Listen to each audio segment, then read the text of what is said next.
VS അച്യുതാനന്ദനും Sitaram യെച്ചൂരിയും തമ്മിലുള്ള നിലപാടുകളുടെ ചേർച്ചയ്ക്കും സൗഹൃദത്തിനും 3.5 പതിറ്റാണ്ടിന്റെ വീര്യമുണ്ട്. എന്നും VSനൊപ്പം നിന്നതിന്റെ പേരിൽ കേരള പാർട്ടിയുടെ അനിഷ്ടം നേരിട്ട നേതാവ് മാത്രമല്ല സീതാറാം. വിശാഖപട്ടണം പാർട്ടി കോൺഗ്രസിൽ SRPക്ക് പകരം സീതാറാം യെച്ചൂരി ജനറൽ സെക്രട്ടറി സ്ഥാനത്തെത്തുന്നതിൽ VSന്റെ രാഷ്ട്രീയ തന്ത്രജ്ഞത കൂടിയുണ്ട്.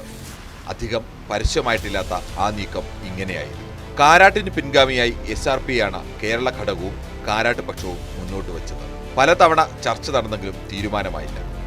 തീരുമാനം മറിച്ചാണെങ്കിൽ പാർട്ടി കോൺഗ്രസിൽ ജനറൽ സെക്രട്ടറി സ്ഥാനത്തേക്ക് മത്സരിക്കണമെന്ന നിർദ്ദേശം സീതാറാമിന് മുന്നിൽ വെച്ചത് VS ആണ്. പാർട്ടി കോൺഗ്രസിൽ മത്സരമോ എന്ന് സന്ദേഹിച്ച സീതാറാമിനോട് കോൺഗ്രസിൽ താൻ പേര് നിർദ്ദേശിക്കും, പ്രതിനിധികൾ തീരുമാനിക്കട്ടെ എന്ന് ധൈര്യം കൊടുത്തതും VS ആണ്. ഈ നീക്കത്തിന്റെ കൂടി ഫലമായിരുന്നു സീതാറാമിന്റെ പേരിലേക്ക് പാതിരാത്രി വരെ നീണ്ട PB എത്താനുള്ള പ്രധാന കാരണങ്ങളിലൊന്ന്.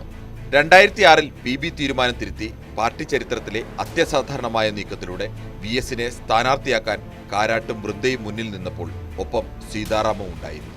2011 സമാന സാഹചര്യത്തിൽ മലമ്പുഴ സ്ഥാനാർത്ഥിയെ മാറ്റി VSനെ തീരുമാനിക്കാൻ മുൻകൈയെടുത്തത് സീതാറാമായിരുന്നു. അന്ന് ബംഗാൾ ഘടകത്തിനൊപ്പം വൃന്ദ കാരാട്ടിന്റെ പിന്തുണയും VSനൊപ്പമായിരുന്നു. VS അച്യുതാനന്ദനെ കേരളത്തിന്റെ ഫിദൽ കാസ്ട്രോ എന്ന് വിശേഷിപ്പിച്ചാണ് 2016 പിണറായി വിജയനെ കേരള മുഖ്യമന്ത്രിയായി party general secretary Sitaram Yechury പ്രഖ്യാപിച്ചത്. VSനെ അനുകൂലിക്കുന്നവരെ കൂടി ഒപ്പം നിർത്തുന്നതായിരുന്നു VSന്റെ സ്വന്തം സീതാറാമിന്റെ കാസ്ട്രോ വിശേഷം. സീതാറാം SFIയിൽ കടന്നു വരുന്ന നാൾ തന്നെ കേന്ദ്ര കമ്മിറ്റി അംഗമായിരുന്നു VS. 1984 32-ാം വയസ്സിൽ സീതാറാം കേന്ദ്ര കമ്മിറ്റിയിലെത്തുമ്പോൾ VS കേന്ദ്ര കമ്മിറ്റിയിലെ തലമുതിർന്ന നേതാവാണ്. 1992 സീതാറാം തയ്യാറാക്കി PB പലതവണ തിരുത്തിയ പ്രത്യയശാസ്ത്ര രേഖയിൽ സീതാറാമിന്റെ ആശയങ്ങൾക്കൊപ്പം ഉറച്ച പിന്തുണ നൽകിയ നേതാക്കളാണ് VSഉം ബാലാനന്ദനും. ജനകീയ സമരങ്ങളിലൂടെ ഉയർന്നു വന്ന നേതാക്കളുമായി ചേർന്നു നിൽക്കുക എന്നത് സീതാറാമിന്റെ ശീലമായിരുന്നു. നിലപാടുകളിലെ ഐക്യത്തിന് ഇരുവർക്കും ഭാഷ തടസ്സമായില്ല. അത്രമേൽ സൗഹൃദം ഇരുവരും എന്നും സൂക്ഷിച്ചു.